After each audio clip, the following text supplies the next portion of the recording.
તો સીતારામ દોસ્તો, દેશી મોજ ગામડાની ચેનલમાં તમારું સ્વાગત છે। હું આજે આવ્યો છું મારા ગામના સીમાડે આવેલો છે એક આશ્રમ, જે આશ્રમનું નામ છે ઉદાસીન આશ્રમ જૂના ખીચા। તો આવો તમને બતાવું આ આશ્રમ। તો બહારથી એક નજર મારવી, જોઈ લેવી આપણે, પછી જઈએ અંદર જઈને પણ જોવું આપણે કે કેવું છે અહીંયા। જો તમે બહારથી કેવો દેખાય છે આશ્રમ દૂરથી। આશ્રમ એટલે કે અહીંયાથી તો ખાલી મંદિર દેખાય છે ને ઝાડીઓ દેખાય છે, પણ અંદર જઈએ તો સરસ આશ્રમ છે। આપણે જોઈએ અંદર જઈને। તો દોસ્તો આવી ગયો સૌ નજીક, અને નજીકથી જોઈ ગેટ આપણે, તો ગેટ દેખાય છે આશ્રમનો, અને અંદર જવાનું છે। હવે અંદર જઈને પણ જોઈએ આખો આશ્રમ। આ ગેટ છે ઉદાસીન આશ્રમનો, જે આપણને જોવામાં આવે છે ગેટ। હવે જઈશું આપણે અંદર। તો જવાનું છે તો દોસ્તો આપણે અહીંયાથી આગળ, પણ આ બાજુ જમણી બાજુ એક મંદિર છે એ જોઈએ। તો ત્યાં પણ પહેલાં આંટો મારી લઈ, એ મંદિર હનુમાનજીનું છે, તો ત્યાં પણ જોઈ લઈ પહેલાં।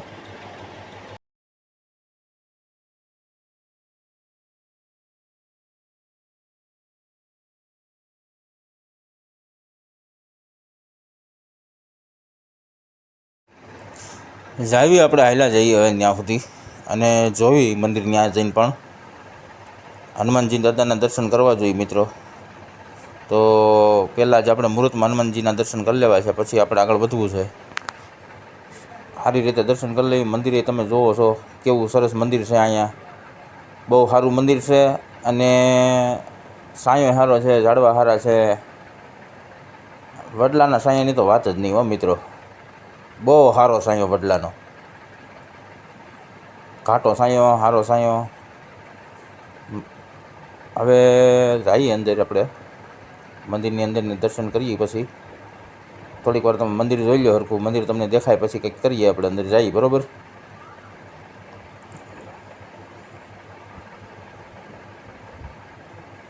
કેટલું સરસ મંદિર છે આ, અહીંયાથી શૂટિંગ લીધું એટલે બહુ સરસ મંદિર દેખાય છે, અને સારું દેખાય છે મંદિર હનુમાનજી મહારાજનું। અંદર વયા જઈએ આપણે ધીમે ધીમે હાલીને। હવે જઈએ અંદર જઈને જોઈ લઈએ, એક નજર મારીએ, દાદાના હનુમાનજી દાદાના દર્શન થઈ જાય, આપણને આશીર્વાદ મળી જાય। ઘણું જોવાનું છે મિત્રો, ઘણું આગળ બતાવું છું। હજી તો ઘણા મંદિરે જોવાના છે આપણે, આગળ બગીચો જોવાનો છે આ મંદિરનો। આ છે હનુમાનજી દાદા, દર્શન થઈ ગયા છે આપણને હનુમાનજી દાદાના। હવે ત્યાં જવાનું છે, જો ઓલું મંદિર દેખાય ને ત્યાં થોડુંક ઝૂમ કરીને જોઈએ આપણે આગળ લઈને, ઠેઠ એ મંદિર સુધી જવાનું છે। બસ જો આ મંદિર જ, ત્યાં બેઠા છે મહાદેવ, તો ત્યાં હાલીને વ્યા જઈએ આપણે નજીક મંદિરની। જોઈ શકો છો આ બગીચો અને ગાર્ડન ને બહુ મોટું છે અહીંયા, નાળિયેરીના ઝાડ ને બધું દેખાય છે। આવી જાય આપણે મંદિરની નજીક, અને મંદિર જોઈ લઈએ આપણે। બહુ મોટી જગ્યા છે ઓ દોસ્તો, આ બહુ સરસ જગ્યા છે, બહુ મોટી જગ્યા છે આ, દેખાય છે આપણને સરસ રીતે।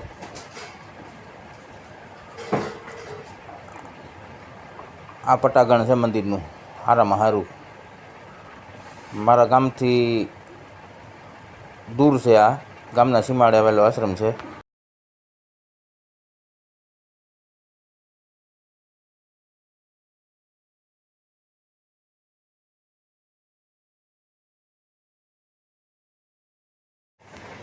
સાઈડમાંથી તો જોયું આપણે, હવે છીએ આપણે આગળ, આગળથી નહીં જોઈ લઈએ આપણે, સમજાણું? એટલે જુઓ તમે, આ રીતના છે મંદિર, બધું દેખાય છે। કાળ ભૈરવ પણ બેઠા છે ત્યાં। આ બગીચો છે, જો આ દેખાય ને, આ છે બગીચો, બહુ મોટો બગીચો છે અહીંયા, અને સારો બગીચો છે એમ જોઈ શકીએ આપણે। પછી તો બગીચામાં જવું છે આગળ જઈને, જઈએ મંદિરે અને મહાદેવના દર્શન કરી લઈએ। મહાદેવ પ્રભુ, મહાદેવના દર્શન કરી અને પછી બગીચામાં જઈએ આપણે। પછી આગળ પટાગણમાં થોડુંક બતાવું તમને। પણ પહેલાં મહાદેવના દર્શન કરી લઈએ. જાગનાથ મહાદેવ દર્શન થઈ રહ્યા છે આપણને. જય જાગનાથ મહાદેવ. દર્શન થયા છે મહાદેવના. દર્શન કરીને હવે આપણે નીચે પાછા આવી આવ્યા છીએ પટાગણમાં. પટાગણમાંથી પાછી એક મંદિર બાજુ નજર કરી, મંદિરને જોઈ પાછું એકવાર નીચે ઊભા રહીને. મોટું મંદિર છે દોસ્તો, અહીંયા આવ્યા જેવી જગ્યા છે બહુ. સમાધિ મંદિર છે અહીંયા, જે અલગ અલગ બાપુ હોય અહીંયા એની સમાધિના મંદિર છે અહીંયા. એ પણ આપને નજરે પડે છે સમાધિ મંદિર. આ મંદિર તો ભોળાનાથના મંદિરની બાજુમાં જ મંદિર બનાવવામાં આવ્યા સમાધિના.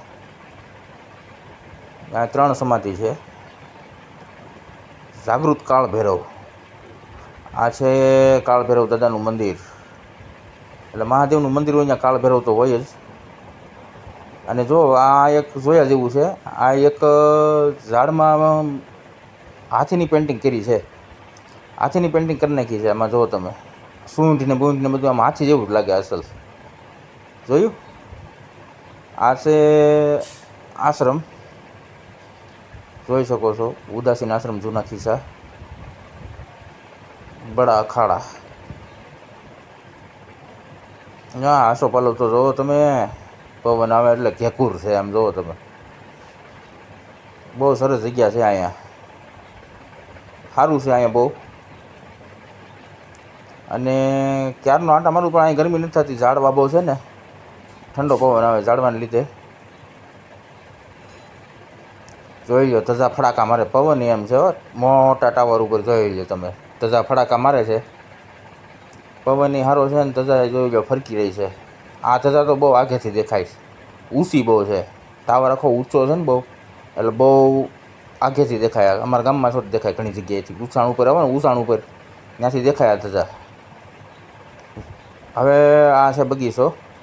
બગીચો પણ બહુ સારો છે. અહીંયા બગીચામાં તો ઝાઝા શીકુડીના ઝાડવા છે અને બાકડાએ રાખ્યા જો અહીં બેહવા હાટું. અહીં બેહો એટલે ઠંડો પવન જ આવ્યા કરે, કાંઈ ઘટે નહીં તમને. બાકી બહુ મજા આવે.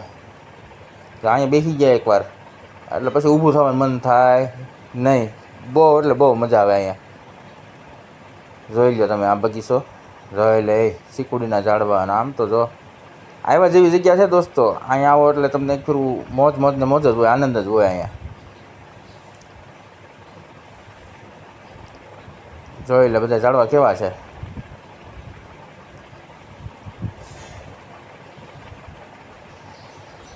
એકદમ સરસ ઝાડવા દેખાય છે આપણને. આખો ઘેકુર બગીચો, ક્યાંય તડકાને આવવાની જગ્યા નથી. આ બધા ઝાડવા ભેગા છે. તો દોસ્તો, આ આશ્રમમાં હું આવ્યો અને અહીંયા મેં જોયું કે ગાર્ડન બહુ સારું હતું અને વૃક્ષ ઘણા છે આ આશ્રમમાં. તો એક આપણને શીખ મળે છે અહીંયાથી કે વૃક્ષ વધારે હોય ને ત્યાં ટેમ્પરેચર રહેતું નથી, ટેમ્પરેચર ઓછું રહે છે અને એકદમ ઠંડક. આ આશ્રમમાં હું આવ્યો ત્યારથી અહીંયા એકદમ ઠંડક જ છે, એકદમ ગરમી જેવું કોઈ નામ નથી. સરસ એવી ઠંડક છે. તો વૃક્ષ વાવીએ અને વૃક્ષ બસાવીએ. આ સાથે આ બ્લોગ પૂરો કરું છું અને આશા રાખું છું કે આ બ્લોગ તમને પસંદ આવ્યો હશે. પસંદ આવ્યો હોય તો ચેનલને સબસ્ક્રાઈબ કરજો, લાઈક કરજો, શેર કરજો અને કમેન્ટ બોક્સમાં મને જણાવજો કે આ બ્લોગ તમને કેવો લાગ્યો.